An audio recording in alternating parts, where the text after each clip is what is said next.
بەنای خۆی بەخشندە و میهرەبان سڵاوتان لەبێت بینەران و بیسەرانی ئازوو خۆشەویستمان خۆشحاڵی جارێکی دیکە لە بەرنامەیەکی پۆدکاستدا هاتینەوە خزمەتان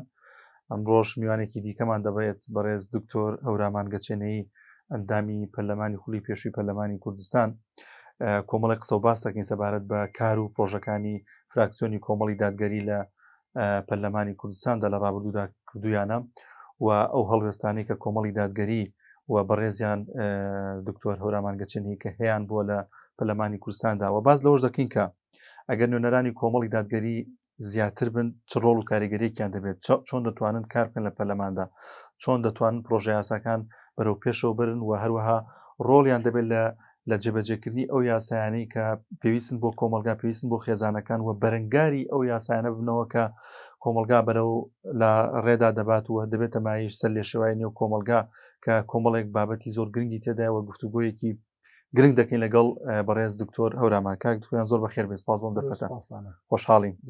خۆ بەخێر بێت سەرچاوەکانمان کاک جوان لەوە دەست پێ بکەین لە سەروبەندی نزیکبوونی هەڵبژاردننی کوردستانداین هەڵبژاردننی پەرلەمانی کوردستان پرسیارەکەم با لەوە دەست پێ بکەم زۆر خەڵەگەن دەڵێن کۆمەڵی دادگەری چی پێ دەکرێت ئەگەر ئەوە چەند کورسێکیشی هێنا چی پێ دەکرێت ئەوە لە ڕابردوودا چیتان پێکراوە تاوەکو خەڵک زیاتر ئاشنا بێت بە کار و پرۆژەکانی بەڕێستان بسم الله الحمد لله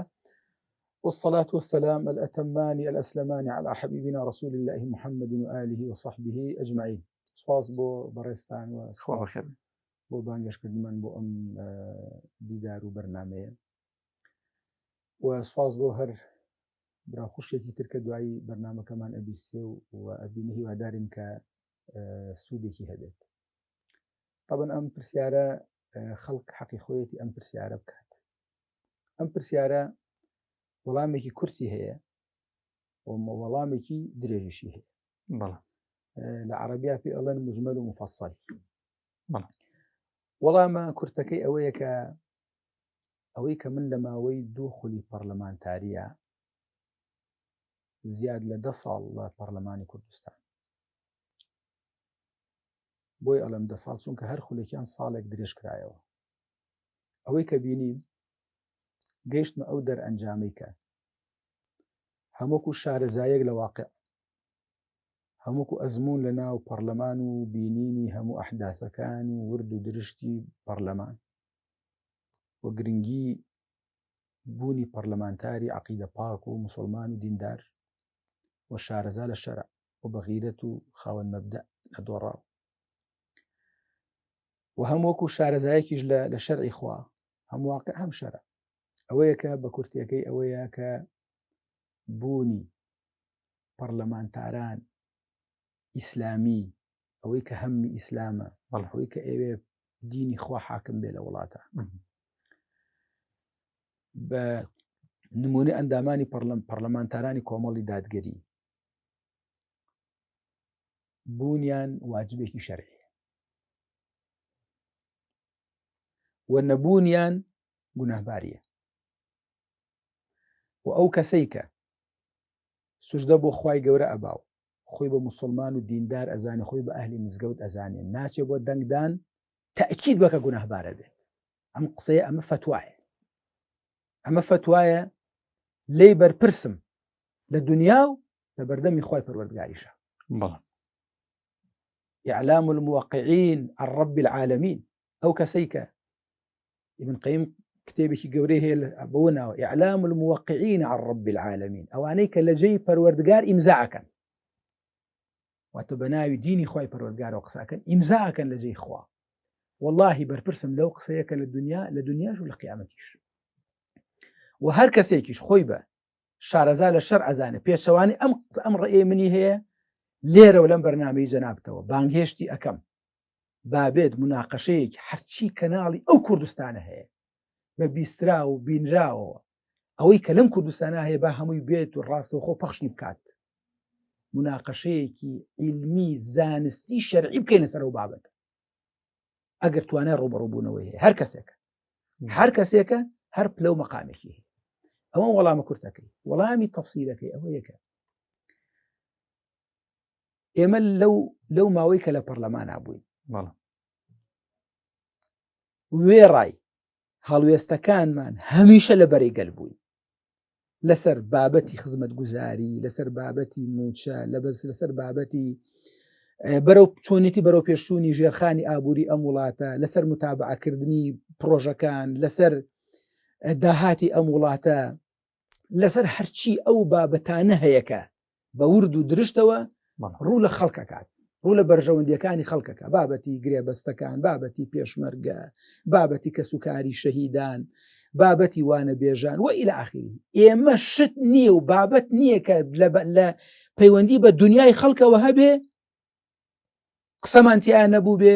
متابعەمانتیان نەبوو بێ هەڵوێستمانتیان نەبوو بێ بە دوواداچوونمانتیان نەبوو بێ جەختکردنمانتیان نەبوو بێ دیفاعکردنمانتیان نەبوو بێ نییە هەرچی بابەتێکیش کە پەیوەندی بە دینی ئەو خەڵکەوە هەیە کە ئەمەیان لەلای من بەڕاستی زۆر زۆر گرنگە کە خەڵکی موسڵمان و دیندار بەهۆش بێتەوە لە مۆزوع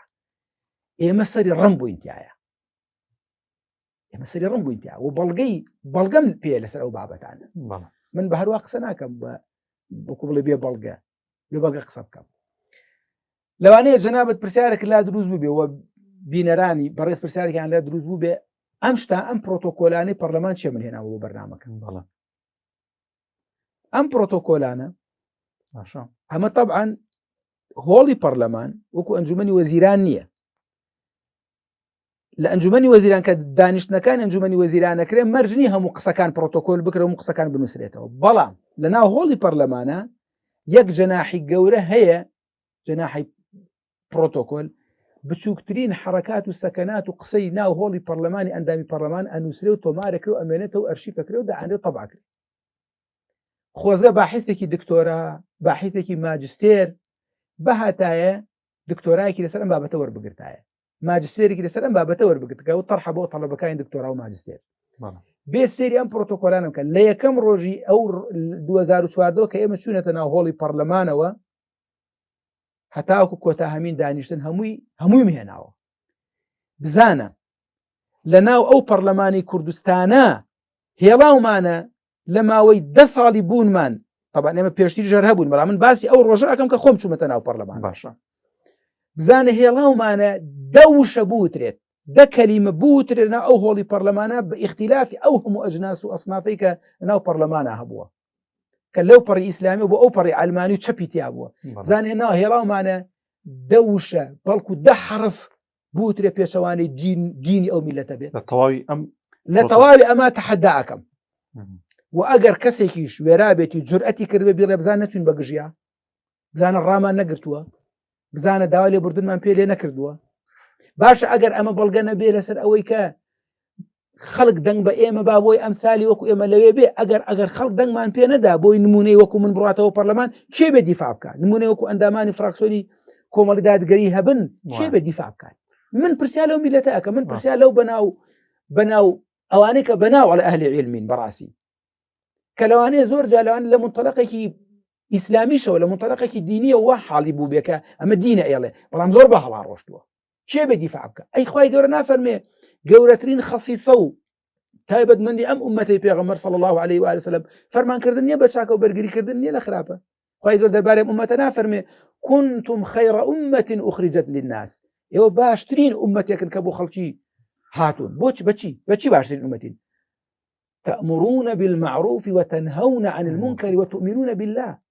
فرمان بشاكه برگری برهلسی لخرابه اینجا ایمان بخوا لسه مرتبه ایمان ینا و بو ایمان ینا و ک بو تقویه کردنی او مشروع گوره که فرمان بشاكه بر باش کی فرمان بشاكه بک کی برگری لخرابه بک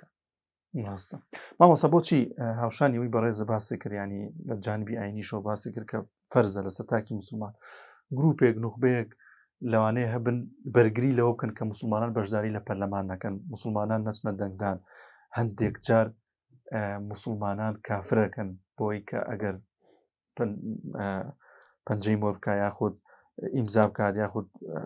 سەحبا لەو کەسەی کە تەنانەت ئەگەر ئەهلی مزگەوت و ئەهلی جمع و جەماعەتیش بێت ینی من بینیمەوە ینی وتاریانەیە کافریەکە بەڕاستی ئەوە لە دووشت بەدەر نییە بەڵێ بەشێکیان ئەوانن کە عیلمیان نییە شارەزاییان نییە نە لە دین نە لە دنیا لە هیچ کامیانە شارەزاییانی ناو قسان ناکرد. بەشێکیشی بەرنامەت بۆ داڕێژراوە دروستکراوە لەلایەن ئەحزاب ئەلمانیەکانەوە بۆ ئەوەی کە ئەوە خەڵک ساردکەنەوە لە دەنگدان و تای تەرازی خۆیان بەرز بێتەوە و دوایی مزایدە بکەن بەسەر ئەو میلەتا بڵێ خەڵک دەنگی بە ئێمە داوە و بە ئێوەی نێوە. بەڵام ساندێکجا بەڵگەژێنەوە بەڵگی شەرعی هێنەوە ئاەتی خۆی گەورە ئەوانە بۆ هەر هەمویان من پێشتر پێم وایە تەحەدایەکم کرد ڕاستەکەن کامیان خۆی زۆر بە متەمەکی نەزانێت لەو بوارە خۆی بە بەڵگەدار ئەزانێ خۆی بە ئەهلی علم ئەزانێ بابێت مناقەشەی بکەینە سەر ئەو مۆزوعە ئەگەر ئەو بە بەڵگەکانی مثبت بوون ئەو ئێمە داوای لێبوردنەکەین لە خوای پەروەردگار ئیستیغفارەکەین نوێژی تەوبە ئەکەین دوعاکەین خوا لێمان خۆش بێ وازە لە مۆزوع ئینتیخاباتی ژێنی بابێت قسە بۆ خەڵکی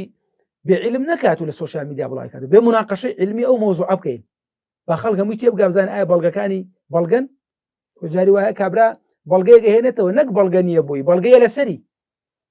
بەڵگەیە لەسەری لەبەرەوە بەڕاستی خەڵک ئەبێ لەو بابەتە هۆشیار بێت خەڵک ئەبێ لەو بابەتە ئاگادار بێت خەڵکی بوونی خەڵکی موسڵمان و دیندار و ئەهلی علم و غیرەت و خاوەن مەبدە لە ناو پەرلەمانە نوێنەرایەتی و خەڵکە بکە واجبێکی شەرعیە ئەگەر تۆ نەبی لە فەراغی تۆ خەڵک شتیترت بۆ دەرەکە خەڵک یاسایترت بۆ دەرەکە خۆ تۆ دوجار ئەندامێکی لەم وڵاتە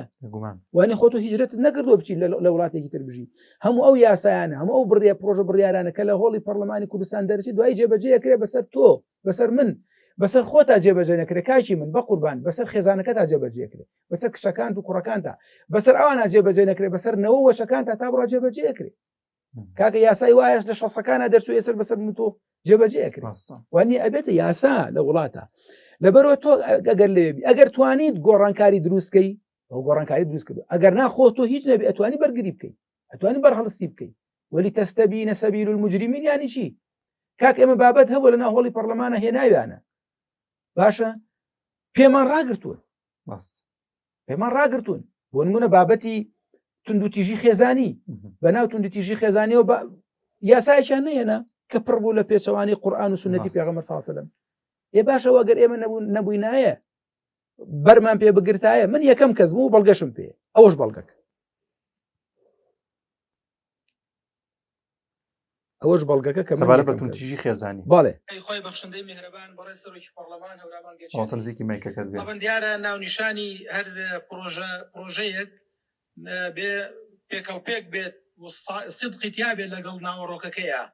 هەر لەم ناونیشانەوە بەڕاستی ناونیشانەکە پێشەوانەیە لەگەڵ ئەو هەموارەی کە پێشکەش کراوە ڕاستە و ڕاست پێشەوانەی شریعەتی خوایە و پێشەوانەی دەستوری عێراقە کە هەمومان دەنگمان پێداوە لەبەرەوە بەڕاستی ئەم هێندە بڕگە و بابەتێ لەم یاسایە ئەگەر بێت و جێبەجێ بکرێت پێشەوانەی ئەم عنوانەیە کە ئەڵێ یاسای بەرەنگاربوونەی توندوتیژی بەڵکو بە پێچەوانەوە ئەم یاسایە ئەگەر بەو جۆرە بڕوا و جێبەجێ ببێ ئەبێ کەواتە عنوانەکەی ناو بنێی یاسای تەفتیتکردن و هەڵوەشاندە و شپرزەکردنی خێزان و ئەوە یەک دوو هەندێک بابەتی تێدایە کە خوا بەخوایەتی خۆی عقوبەی لەسەردا نەناوە تۆ لێرە عقوبەت بۆ داناوە و هیچ یاسایەکی سەرزەمینیش عقوبەی بۆ دانەناوە بۆ نمونە بچڕاندنی پەیوەندی خێزانی کە بە عنف لە قەڵەم دراوە بچڕانی پەیوەندی خێزانی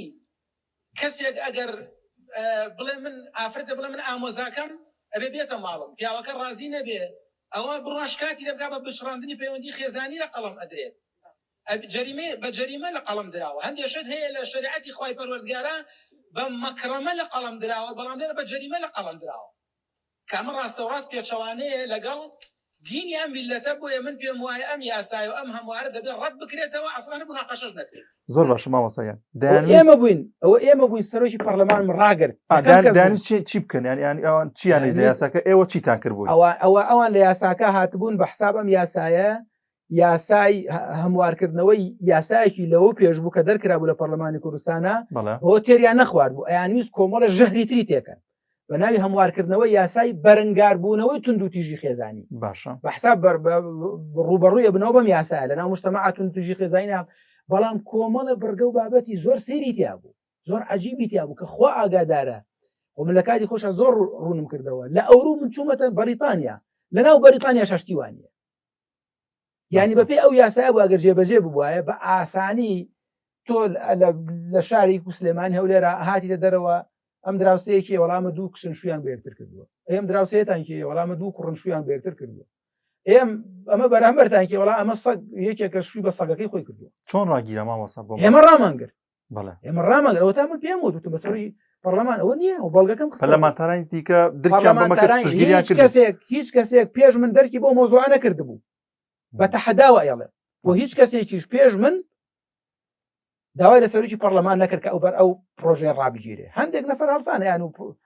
ملاحەزەی لۆغەویمان هەیە ئەمە شتێکی باش نیە و ئەمانە بەڵام من وتم بە سەرۆکی پەرلەمان بۆت نییە ئەم یاسایە بخێتە ناو هۆڵی پەرلەمان و مناقەشە بکرێت چون ئەمە پێشەوانی ئیسلامە پێشەوانی قورئانە پێشەوانی نەسە پێشەوانی دەستوری عێراقە کە نابێ یاسا دەربکرێت پێشەوانی ئیسلام بۆیە بەڕاستی کە من ئەوەم وت ئەو کاتە تەبەن سەرۆکی پەرلەمان سێرەکە بزانێ ئەم ئەندام پەرلەمانی خەڵکێکی دیفاعی بکە ئەوە بوو ئەندامانی پەرلەمانی تر لە فراکسیۆنی کۆمەڵ بەڕاستی بەتایبەت لە فراکسیۆنەکانی تر هەندێک ئەوە بوو ئەوە نەغیرەت و دینیان تیا و کەوتیان هەڵساوتیان دکتۆرە هەورامان ڕاستەکە سەرۆکی پەرلەمان دکتۆرە هەورامان ڕاستەکە کردمان بە هەرا سەرۆکی پەرلەمانمان ڕاگرت جەلسەکەی ڕاگرت جەلسەکەی ڕاگرت دوای ئەوەکە جەلسەکەی کۆنگری ڕۆژنامەوانیمان کە ئەوش کۆنگرەکەم ماوە حەزەکەی ئێستا کات نیە لێ دێ ڕاستەکەی و لەوێش داوام لە بەرپرسانی ئەو وڵاتە کرد کە بێنە سەر خەت و دوای شەو کە بڵاو بوویەوە لەناو سۆشیال میدیاوە لە فەیسبوک و ئیلا ئاخری زانیان تەزەخومێکی گەورانە سەر دروست بووە بۆ هاتن داوای لێبوردنیان کرد هەر ئەوانەیە کە پرۆژەکان هێنا و بە ئیمزای ئەوان خراپبووە بەرنامەی کارەوە بەڕاعەتی خوان دەربڕی لە پرۆتان ئاگامان لێ نییە نازانین چۆن هاتوو چۆن ناگات لێنێ چۆن پرۆژە چۆن لە بەرنامەی کاردانراوە چۆن فلتەری لیژنەی یاسایی و دەستی سەرۆکایەتی بڕیوە و هاتوتە ناو هۆڵی پەرلەمان و خوێندنەوەی یەکەمی بۆ کراوە و وا خەریکە خوێندنەوەی تری بۆ ئەکرێت لەبەر ئەوە چەندین نمونەی وام لەلایە چەندین نمونەی وام لەلایە حکمی زیناکردن حکمی زیناکردن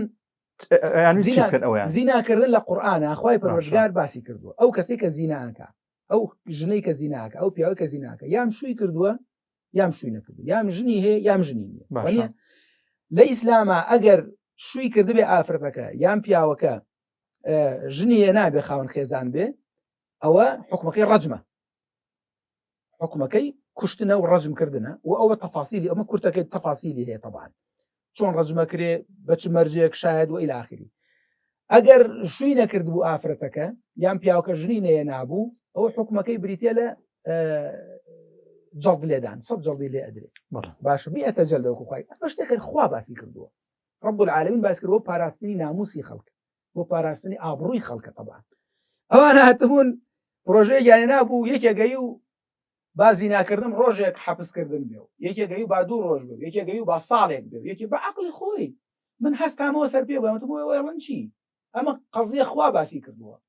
ئەمە نەسی لەسەر ڤیدیۆکە پێما وەسایە ڤیدیۆکەم پێ بڵێ زۆر باشەوە پێمان خۆشە 3 مانگ بۆ ساڵێک 3 مانگ بۆ ساڵ سجن کرێ جريمي زنا كمسألة كزوز والحالات هي وبيوستي شبه هردو رجزك وعقوبك وشنو بو بيعيش بوي بتصوري من هيك شيء كده هلا بتصوري من ما صح تصوري مروف شلون الاشي حكم رب العالمين تصوري من اويك هي بحبس كان الاساس حتى وكبي صالح حالتي في زوج فلسفه استزادات خبي بيرمت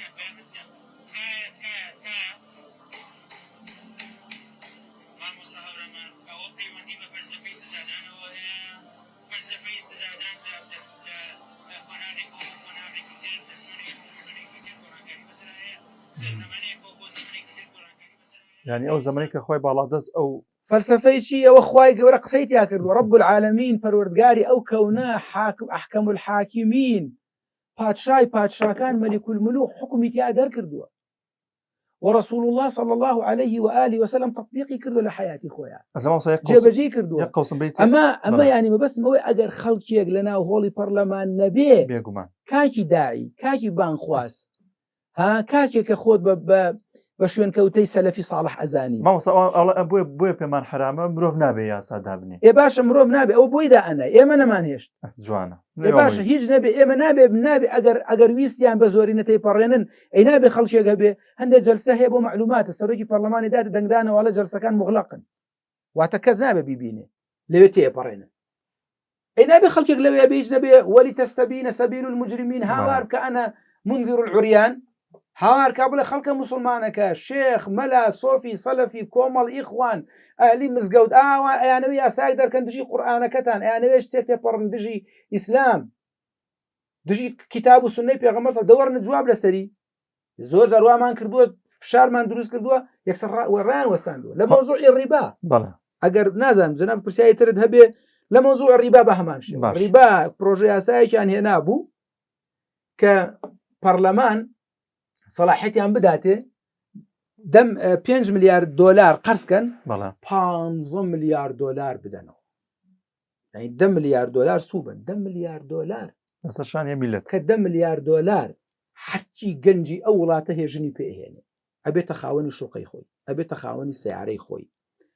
هەرچی کەسوکاری پێشمەرگە هەیە پێی دەوڵەمەنە بن هەرچی کەسوکاری شەهیدان هەیە پێی فولە بن دەوڵەمەنە بن هەرچی مناڵی ئەو وڵاتە هەیە هەمووی مستەقبەلی بۆ دروست ئەبێ وایە بێگومان بە 10 ملیارد دلار بچێتەوە پڕی ئەم شارە دەفتەرە دۆلارە بەچی تەواو بێ کێ بوو بەری پێگرتن کێ بوو هاواری لێ هەڵسا کێ بوو ئاەتەکانی ڕێبای بەسەرا خوێندنەوە مامۆستا قەت بووە لە پەرلەمانە لە ماوەی ئەم 10 ساڵەدا ئاخر گەڵ کێشی خەفەتێ بخۆی بڵێ ئەی خۆزگەم دووسێ کەسی کەوەکو ینی ڕئی منی تێدا بۆیە بۆی کە بەرگی لەوە بکردانی زۆر ینی بیر بکەیت تۆ بڵێ ئێستا مەسەرەن چەند کەسی دیکەوەکو پەرلەمانتانانی کۆمەڵی دادگەری هەبوونایە بەرگی لەوە بکردایە ئەو ینی ئەو شتێک کە تۆ ئەدویست جێبەجێ نەبووە بەڕاستی نەک ئاخ زۆر وەکو عەرزم کردی بە واجبێکی شەرعیم زانیوە و بەڕاستی فعلەن هەش بووە بەڵێ ئینسان نابێ بە ئینساف بێت خۆ ینی وەکو بڵێ بە یەک نەفەر هەموو شتێک ناکرێت دڵنیا بە هەتاوەکو ڕێژەت زۆرتر بن ناو هۆڵی پەرلەمانە زۆرتر دەبێت چۆن یەک نەفەر هەڵسێت هەڵوێز دەرببڕێ چۆن بەجارێ 20 نەفەر هەڵسن هەڵوێز دەربڕن چۆن یەک نەفەر ئاوها ینی تەپڵ لێدا سەرۆکی پەرلەمان ناچار کاکە ینی جەلسە بۆ سێنێت چۆن بەجارە 25 نەفەر هەڵسن ڕاستیم لەو بابەتی تونند و تیژی خێزانە لە بابەتەکانی ترەکە قسەم ئەکرد پەرلەمانتارەکانی تر ئەیانزانێ قسەی من سەنەدە لەو مەوزوعە ئەیانزانی من لە قووەتەوە ئەو قسەیەکەم چونکە من شارەزای علمی شەرعی بەڵگەی شەرعیەوە باس بە بەڵگەی شەرعیەوە باسمە کرد بۆیە بە بێگومانی خۆیان دیفاعیانە کرد هەندێکیان بە بێگومان وەکو بڵێ تەڕەدودیانە مەوزوعەکە نەبوو دیفاعیانە کرد من لێرەوە دوعای خێران بووەکەم و سوپاسیانەکەم و پێم وایە بوونی خەڵکێکی ئاوا لە ناوهۆڵی پەرلەمانە بۆ پشتیوانی کردن و بوونی خەڵکی ئیسلامی بوونی خەڵکی عەقیدە پاک واجبێکی شەرعی بۆی لە سەرتاوەتەم ئەمە وەڵامێکی مجمل و مفەسەل مامۆستا هاوشانی قوتی خەڵک و گەندەڵی و پارە و بابەتی پارە و ئەم شتانە تا چەند گرنگانی میلەتی موسڵمانیش بیری لەم بابەتانە بێت چۆن ئەو بابەتانە ئەمە پەیوەندی بە قیامەتمانەوە ئەو بابەتانە پەیوەندی بە دنیاشمانەوەیە ئەگەر زینا بڵاو بێتەوە بەرەکەت نامێنێ ولو أن أهل القرى آمنوا واتقوا لفتحنا عليهم بركات من السماء والأرض چۆن ئەگەر ئینتیشاری فاحیشە ببێ بەرەکەتیش نامێنێ بۆچی هەر بەهۆی سەبەبی گوناه و تاوان و بڵاوبوونەوەی گوناه و تاوانەوە نییە کە خوای گەورە بەرەکەتیش نایڵێ ڕاستە بەتابەتی تاوانێکە بە ئاشکرا بکرێت بەتابەتی تاوانێکە بە یاسا بەسەرتا بچەسپێنرێت پێغەمبەر صلی الله علیه و سلم نافەرمێ لە حەدیثی صحیح فەرمێ إن المعصية إذا أخفيت لم تضر إلا صاحبها وإذا أعلنت ضرت العامة تاوان أجر بتزيه وكرا تناخاونكي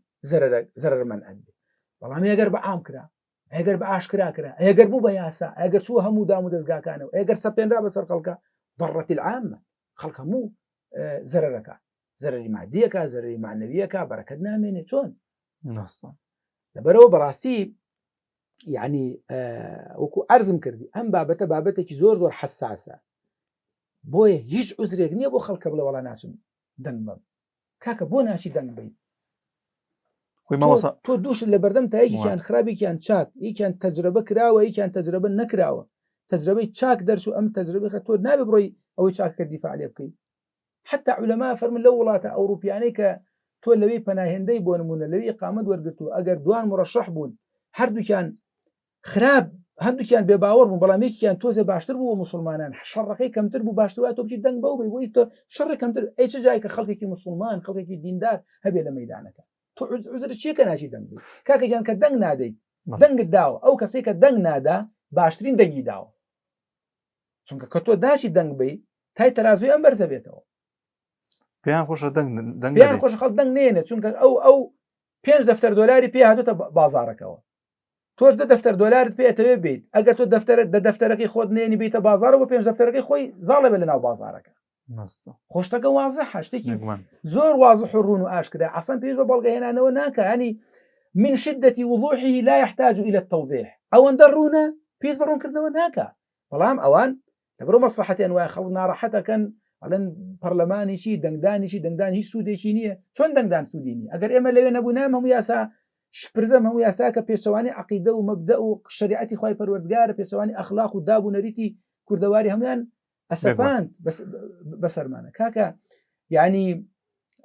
زۆر شتی تریش هەیە حساس کە لەنا هۆڵی پەرلەمانە ئێمە بوون بە ئیقامە حجە بەسەر ئەو خەڵکەکە زۆر جار پەشیمان بوونەتەوە لە هەندی هەڵوێستی خۆیان مامۆستایان باسی دەرفەتمان هەندەنەما باسی وانەی پەروەردەی ئیسلامی بۆ بکە لەوێژ هەڵوێستانە و دانویست چی بکەن بۆ ماوەی ساڵێک چەند بابەتێک لابرابوو لە پەروەردەی ئیسلامی وانەی پەروەردەی ئیسلامی چۆنی بە ئەوشمان بۆ باسکی کە بەڕێستان هەڵوێستان هەبوو لە پەرلەماندا بابەتەکە ئەوەی کە ئەو میلەتە موسڵمانە داوایەکە ئەوەی کە پەرلەمانتارێکی ئیسلامی بۆتە قەزیە لەلای ئەوان نییە قەزیە لەلایە ئەوەی ئەم ئیحتیمامی پێئەدا و گرنگی پێئەدا لەلای گرنگە ئەوان لەلایەن گرنگ نییە کە خۆی ئەوەی کە ئەوان قەیناکە بەس ئەوەی کە ئەهلی مزگەوتە ئەوەی کە دەنگدەر نابێت لەلای گرنگ بێت بۆ نمونە پەروەردەی ئیسلامی پەروەردەی ئیسلامی لە یەک مادەیە لە یەک پۆلە لە یەک قۆناغا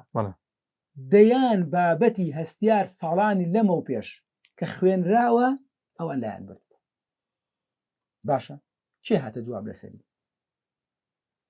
چی هەڵوێسی دەربڕی لەسەری غێری ئێمە ئەوەش بەڵگە ئێمە قسەکانمان پێم خۆش هەمووی بە بەڵگەوەکەوی ئەوە پەرلەمان خاڵی دووەم کە ئاماژەی پێ بکەم ئەویش ئەوەیە کە بابەتێکی زۆر گرنگ و هەستیارە کە بەڕاستی پەیوەندی بە دین و دنیا و قیامەتی تاک بە تاکی هەمومانەوە هەیە وەزارەتی پەروەردەی حکوومەتی هەرێمی کوردستان هەر گیر و گرفتی ئەوەی نییە کە وانە بێژان تەعین ناکا و ناشە بەدەم گیر و گرفتەکانیانەوە یان لە ئاسی پێویستانیە دەستی بردو بۆ بابەتێکی زۆر ترسناک کە بەداخەوە بەڕاستی جێگەی ئەسەف ئەویش ئەوەیە دەستکاریەکی جەزری وانەی پەروەردەی ئیسلامی کردووە ئەمەی کە من ئەیڵێم خوا ئەگرم بە شاید بەسەر خۆمەوە نە بۆ مزایدەکردنەوە نە بۆ ئینتیخاباتە پەیوەندی بە واجبێکی شەرعی و دنیا و قیامەتی هەموو لایەکمانەوەی لەم کوردستان بەڕێسەرێکی پەرلەمان ئەمە وانەی پەروەردەی ئیسلامیە بۆ پۆلی نۆی بنەڕەتی کە طەبعەکەی ساڵی 1000 و کە طەبعەکەی 2009 ئەمەش بە هەمان شێوە هەمان مادەیە کە طەبعەکەی 2021 ئەم دوو طەبعەیە زۆر بەداخەوە گۆڕانکاری زۆری بەسەرا هاتووە دەست براوە بۆ بابەت گەلێکی زۆر هەستیار کە تایە حەذف کراوە لە لاپەڕەکانی 12 13 15 16 17 24 25 26 27 42 43 44 54 56 57 61 62 63 70 71 74 81 کۆمەڵە بابەتێکی زۆر گرنگ کە پەیوەندی بە دنیا و قیامەتی هەموو لایەکمانەوە هەیە کە پەیوەندی بە شخص یەکەمی ئەم حکوومەتی هەرێمی کوردستانەوەی تاکو خواری خوارەوە هەموو حەذف کراوە بۆ نمونە لاپەڕەی 12 بابەتی بڕوابوون بە ڕۆژی دوایی حەذف کراوە بەڵێ ئەبێ پەروەردە و خوێندنی باڵا باسکەرین بەڕێسەرۆکی پەرلەمان ئەگەر دقیقە بیتە بە ئاماژە ئەو ئەسلێ و بابەتانە بکەم کە لابراوە کاکتۆر بابەتی بڕوابوون بە ڕۆژی دوایی ئەمەکەی بەڕێز گەیشتووە بابەتەکان ئاماژە پێکەم بەڕێسەرۆکی پەرلەمان یەک دقیقەم بەرێ ئەمە ئەوە هێنە کە دقیقەیەکمان بیتێ لە بەیانیەوە دانیشتین بەبێ و هیچ باشە نیو دقیقە یاڵە باش بابەتی بڕوابوون بە ڕۆژی دوایی بابەتی بڕوابوون بە قەزا و قەدەر بابەتی هاوڵانی پێغەمبەر صلی الله علیه وسلم بابەتی حەج و ئەحکامەکانی بابەتی چەسپاندنی دادگەری لە ئیسلامە ئەمانە هەموو لەم پرۆگرامە لابراوە ئەوە چەندین بەڵگەی تر باشە پێم سێرە کابرای خۆی بە داعیە زانێ خۆی بە مامۆستا ئەزانێ و خۆی بە ئەهلی منبەر و مێزەر ئەزان خۆی بە ئەهلی عیلم ئەزان چۆن ئەوێرە بە ناوی ئیسلامەوە چۆن ئەوێرە بە ناوی قورئان و سونەتەوە قسانەکە خەڵک سار دەکاتەوە لە دەمدا کاکە ئێمە بووین دیفاعمان لە پەروەردەی مناڵەکەی تۆ کردووە کاکە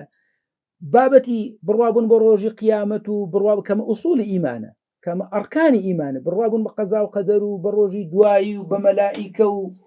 فەضائیلی سەحابەی پێغەمبەر صلی الله علیه و سلم و ئەحکامەکانی حەج و عومرە و بابەتی سیاسی شەرعی بابەتی عەداوە و چەندین بابەتی ئەمە چ زەرەرێکی لەم میلەتە داوە کە تۆ دی لەناو پرۆگرامی پەروەردەی ئیسلامیا دەریئێنی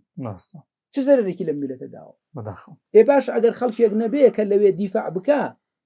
ئەوانتر گرنگ نییە بەلایەنەوە ئەو بابەتە و من ئەوێ ئاماژە پێ بکەم بڕوا دەبێ ئەوەی تۆ لە لات گرنگە و خۆشتەوێ دیفاعی لێەکەی بۆ لات بۆتە قەزیە وەڵی برا عەزیزەکەی من و خەڵکە موسڵمانەکە پێمانەوە لەو هۆڵی پەرلەمانە وەڵی جاری وا هەبووە لە حیزبێک من ناوی کەس نانم عادەتم لێ ناوی شوێنێک بێنم خەڵخۆی تێگا لەلایەن ئەندامێکی فراکسۆنێکەوە ناوی کەسایەتیەک براوە قیادەیەک لە قیادەکان وەڵی هەڵساونەتەوە بۆی ئەگەر دەستیان بەری بکەوتایە پەلپەلیانەکە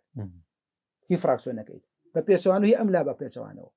دەوەڵی ئەگەر ناوی خوا ببرایە و ناوی پێغەمبەرەکەی صلی الله علیه و آله وسلم ببرایە نەهات نەجواب لەسەر چەند جار پێم وتون بەخوا وتون باش قەیناکە ئێوە ئەو بابەتە بۆ نایانە جواب لەسەر ئەو بابەتە باسی فڵان بابەتی ئیسلامیەکە فڵان بابەتکە